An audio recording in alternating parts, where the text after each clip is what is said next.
とそのままですね。震災後来た時からずっとそのままで、誰も片付けてもないし。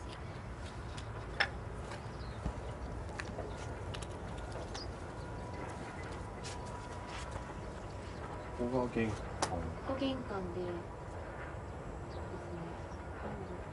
泥も積もったままです。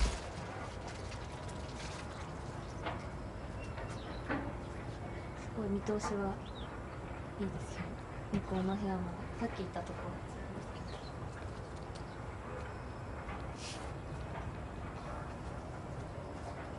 ちょうどここからまっすぐ行ったら、さっさっきの部屋きね。です。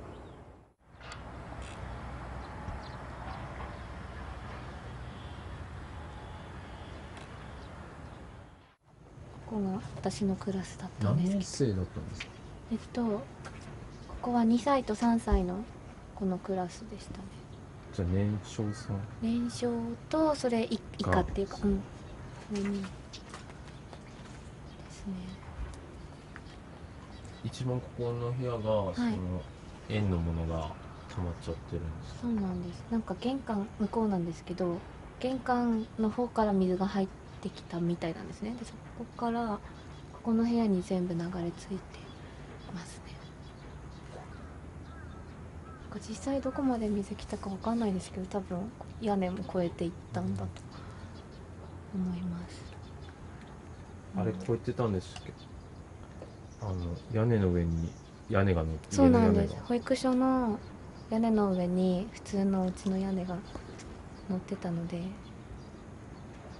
すよね。越えてったんですよね。波が。そうなんですか。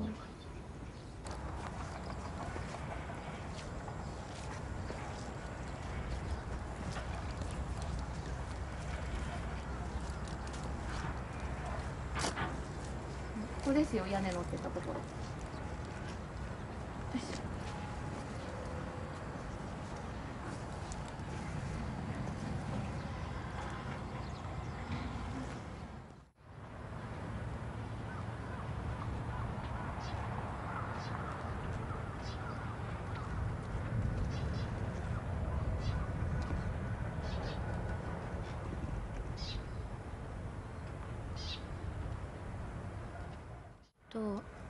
2時46分頃は子供たちはホールでお昼寝の時間だったんですけど、私たち職員で会議があって、会議が終わって別室で会議をしていったんですけど、会議終わってほっとした時にちょうど地震が来たので、ホールにいる子供たちの方に行って、とりあえず起こして、でまだ地震が続いていたので、こう布団とかかぶせながら子供たちを守りながら、あとはお迎えに来ることを想定してカバンの準備をする人と、あとホールで子供を見る人とに分かれてまずしましたね。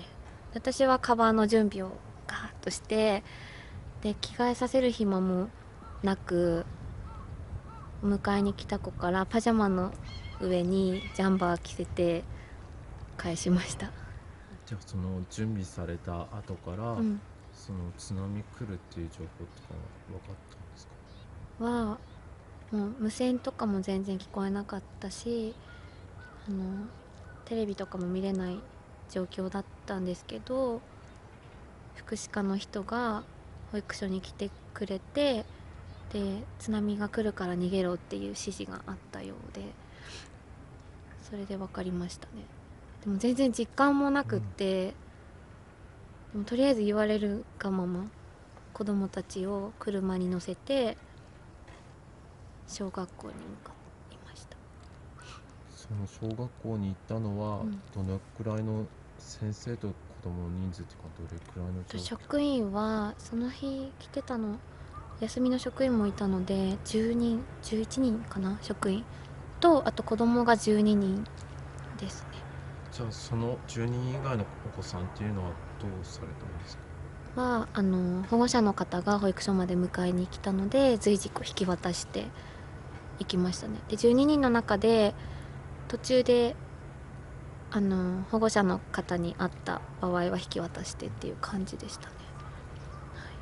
じゃあ結構3、40人のお子さんを引き渡すっていうのはかなりその時間とか対応っていうのは忙しいっていうか。そうですね。なんかまず玄関にいる職員がいて、その職員が誰々のお迎えって言って、でも必死にとりあえずその子のカバンを入って渡して、私の部屋が玄関から一番遠い部屋だったので、その玄関での状況は全然わからなくって、とりあえず迎えに来た子の荷物を渡したっていう感じでしたね。じゃあもうそうやって準備してたり引き渡してる間にその障害、福祉課の方がいらっしゃって、はい、それでよかった。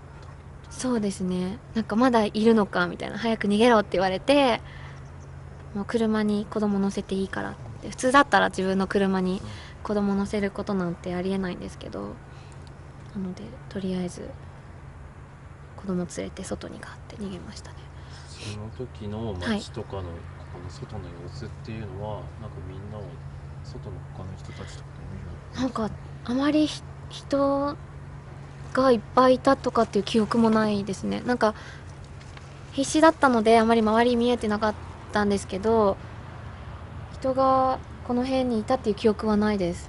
多分皆さん車で逃げられたんだと思うんですけど、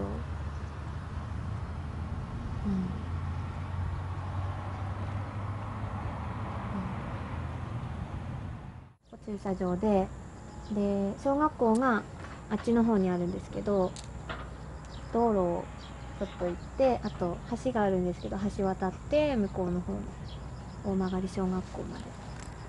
ここから何キロぐらい大体離れてるんですか？歩いて歩けば30分以上はかかりますね。3、40分はかかる場所なんですけど、車でだったら5分くらいで行けますね。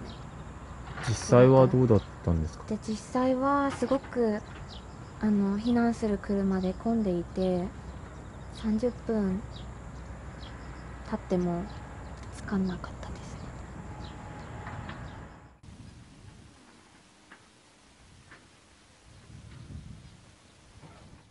駐車場からお子さん1人出て、はい、皆さん10台に分かれて、はい、車行った時はじゃあここの道に来て、そうです。ここを通って、ここの交差点を過ぎて、ずーっとまっすぐ行くと小学校なんですけど、そっちの方に向かいましたね。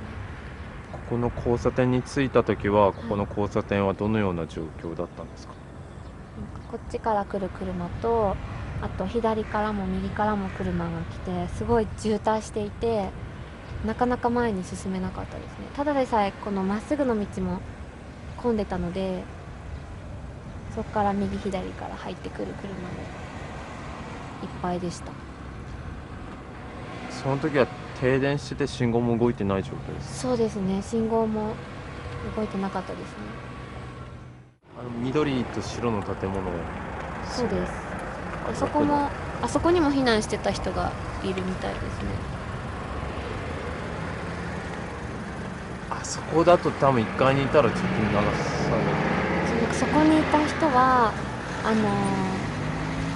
大きいホールみたいなのがあるんですけど、そこの舞台の上にテーブルを上げて、さらにその上に避難したそうです。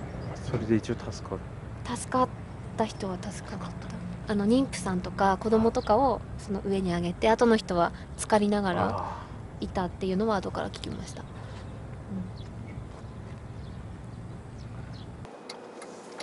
じゃあここから車でずっと、ここをまっすぐ行って、ここが混んでたところです。こっちからもこっちからも車が来て。停電してて信号が使えなかったんですよね。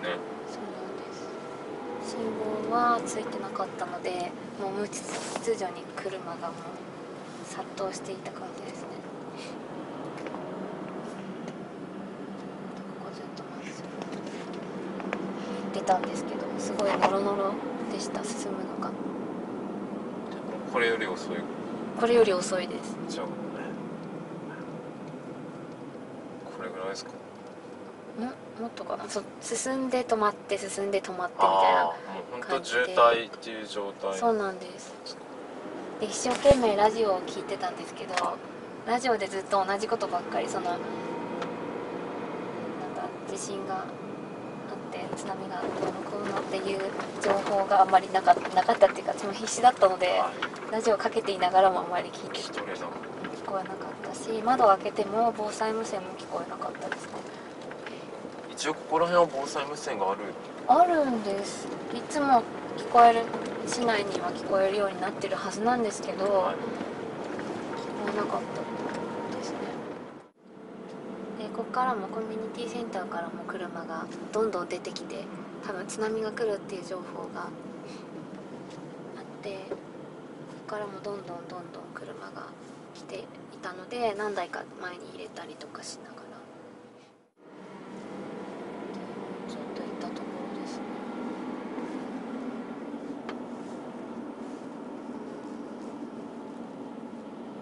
もうちょいです。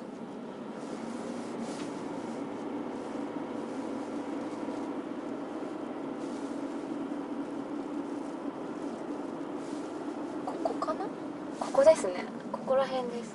私が乗り捨てたところ。もうこういう風にここに車を止めて降りて、なんかもうまだ渋滞してる状態だったんですけど、